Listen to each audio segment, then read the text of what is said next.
नमस्कार मंडळी. आजपर्यंत साथ दिलीत, खूप खूप आभार. या अभ्यासक्रमामध्ये आता आपण या साऱ्याचं सार काढून एक बेसिक 5 असे रूल्स बघणार आहोत की जे प्रत्येक ठिकाणी आपण वापरू शकतो आणि पुढे जाऊ शकतो. नमस्कार, मी प्रेरणा प्रकाश. माझ्या या चॅनलवर आपणा सर्वांचे मनपूर्वक स्वागत.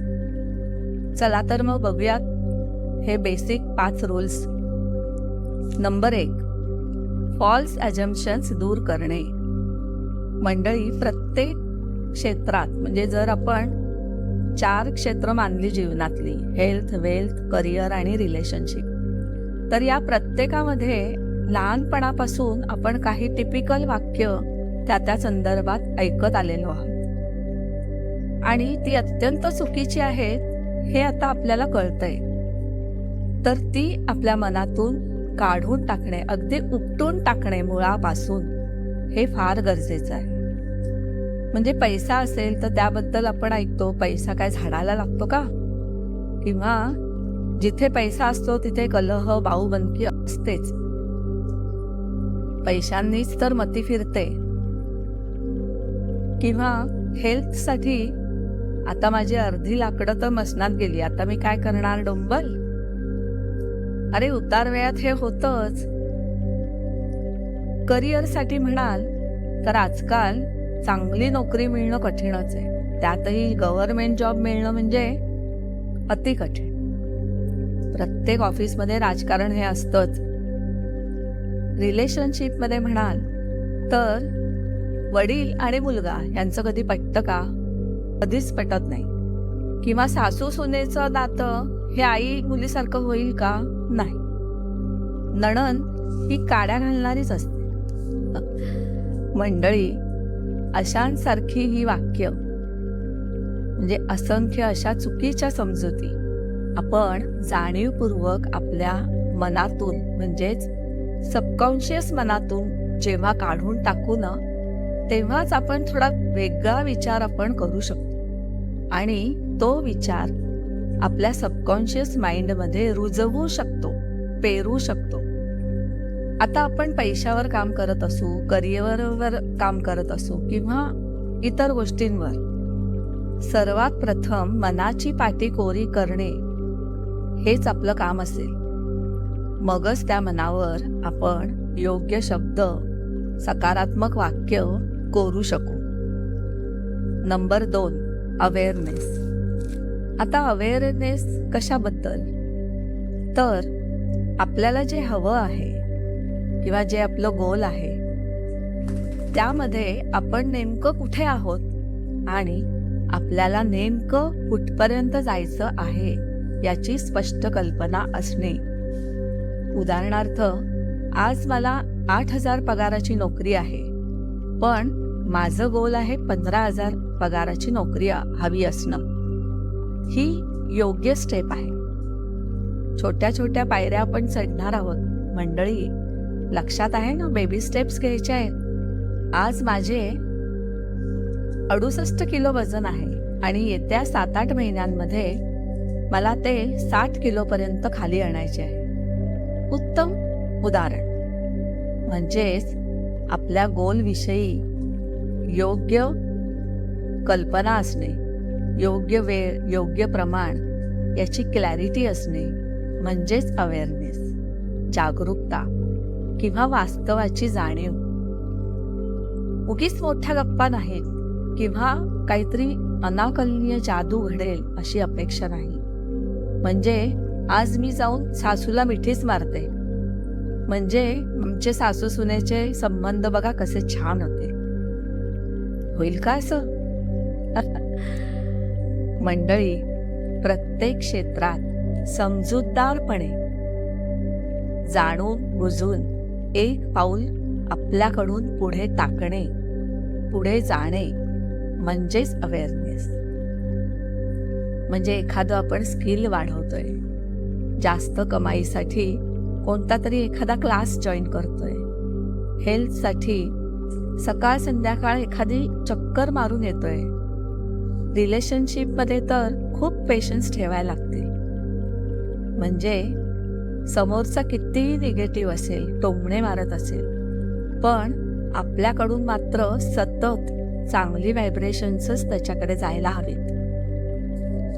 कुठे चुकतंय हे समजणे आणि ते सुधारण्यासाठी कोणते योग्य पाऊल टाकावे लागेल हे समजणे, हाच तर अवेअरनेस आहे ना मंडळी. तिसरं, फोकस. फोकस म्हणजे पूर्ण लक्ष केंद्रित करणे. जे आपल्याला हवं आहे त्यावर पूर्ण लक्ष केंद्रित करणे, जे त्याच्याबद्दल पूर्ण पॉझिटिव्ह माइंडसेट ठेवणे. कितीही अडथळे अडचणी आल्या तरी निश्चयापासून ढळणे नाही, निगेटिव्ह व्हायचे नाही. जे करतोय त्यामध्ये सातत्य ठेवायचे, हाच आपला फोकस असेल. चौथं आहे मेडिटेशन. मंडळी, तुम्ही म्हणाल आता मेडिटेशन प्रत्येक गोष्टीमध्ये? हो, प्रत्येक गोष्टीमध्ये आपण मेडिटेशन करू शकतो. आता जे आपल्या चॅनलवर आहे, शरीर शिथिल करून मन शांत करून, त्यामध्ये शरीराबद्दलची कृतज्ञताही आपण व्यक्त करतो, म्हणून आपला दुहेरी फायदा होतो. ते तर करायचीच आहे, पण प्रत्येक गोष्टीसाठी वेगवेगळं मेडिटेशन कसं करायचं?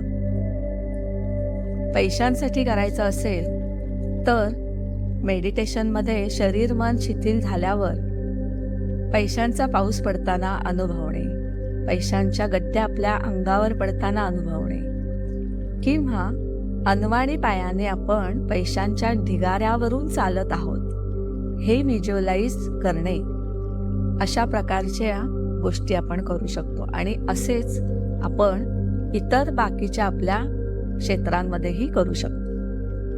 मंडळी, प्रत्येक मेडिटेशनमध्ये आधीची काही मिनिटं ही शरीर व मन शांत करण्यासाठी ठेवायची आहेत, हे लक्षात ठेवा. आता पाचवं आणि शेवटचं म्हणजे लिव्ह ॲज इफ, म्हणजे तसं झालंच आहे, मी गोल अचीव केलंच आहे, तसं समजून जगणे.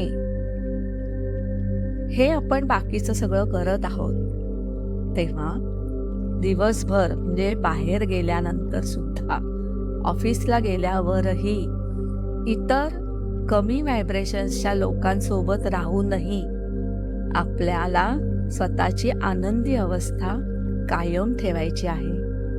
हेही तितकेच महत्त्वाचे आहे मंडळी. हे करून करून जमणारं आहे आणि हे नक्की एक दिवस जमतं. आपण तसेच होतो. हो मंडळी, हे होतं, नक्की होतं. असं झालं ना की काय काय होतं बघा, आपोआप मनातील आनंद बाहेरही दिसायला लागतो. बघावे तिथे सुंदरता दिसते, दुनिया रंगीबेरंगी दिसते, सुंदर सुंदर व्यक्ती दिसायला लागतात. आकाशाकडे बघितल्यावर त्या निळसर निरभ्र आकाशात पांढऱ्या शुभ्र ढगांचे गुच्छ दिसायला लागतात. कोकिळेचा स्वर कानावर पडायला लागतो आणि आपल्या चेहऱ्यावरही हसू फुटते, कारण आपण लगेच ओळखतो की हे ब्रह्मांड आपल्याला काहीतरी सुचवू पाहतंय. पावले तालात पडायला लागतात. जिना उतरताना चढतानाही आपण लईत उतरतो, चढतो. चालतानाही ऐतदारपणा आपल्यामध्ये येतो, रुबाबदारपणा येतो. चेहऱ्यावर आत्मविश्वास झळकायला लागतो. हो मंडळी, एखाद्या गोष्टीचा ध्यास घेऊन आपण जर असा वेडेपणा केला ना, तर नक्की समजावे की आपले स्वप्न लवकरच पूर्ण होणार आहे. आणि त्या आकाशाकडे बघून दोन्ही हात पसरून मोठ्यांनी त्याचे आभार मानावे. धन्यवाद.